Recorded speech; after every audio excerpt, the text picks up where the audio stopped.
ఇష్టం వచ్చినప్పుడు పోతాం మేము, అంటే ఇష్టం వచ్చినప్పుడు ప్రవర్తిస్తాం అని చెప్పంటే రాకండి. ఇక్కడ ఎవరు మేము కొట్టేట ఆహ్వానించలేదు. ఇక్కడ విన్నారా?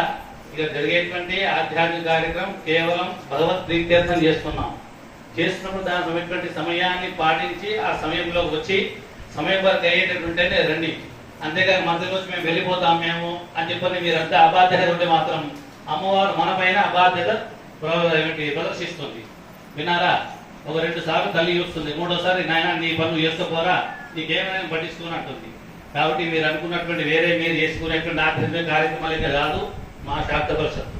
మా నుండి మీరు మనాన్ని పనుకున్నారు అని చెప్పంటే ఆనందము లేదు, పంతులు గారు అనుకున్నారు ఇంకా ఆనందము, మనది అనుకున్నారు ఇంకా ఆనందము. దీనిలో 3 ఆప్షన్స్ మీకే ఇచ్చిన. ఎందుకు చెప్తున్నా అని చెప్పంటే మీకు వేడవుతున్నట్టే చదివే వాళ్ళకి వేడవుతుంది, మీకేతున్నట్టే బయట కూర్చున్న వాళ్ళకి ఆకలి అవుతుంది, మీకేతున్నట్టే మాకు 6 రోజుల నుండి ఈ కార్యక్రమం కోసం ఆలోచన చేస్తున్నాం మేము. మరి మాకు ఎన్ని కష్టాలు ఉంటాయి, మీరు ఇక్కడ కూర్చొని మేము అయిపోయి బయట పోవాలి మా కోసం ఎదురు చూస్తున్నారు అంటే ఆల్రెడీ మీతో చెప్పి రావాల్సింది. 5:30 8:30 కార్యక్రమం టైం డిసైడ్ చేశాం ఇబ్బంది కాకుండా. కార్యక్రమం మొదలుపెట్టుకుంటే 6:30 8 గంట అయింది అంటే మీకు ఎప్పుడు వదిలిపెట్టాలి? మీకు 9:30 వదిలిపెట్టాలి. 9 వదిలిపెడుతున్నాం మీకు ఇబ్బంది కాకుండా. విన్నారా? మధ్యలో కరెంట్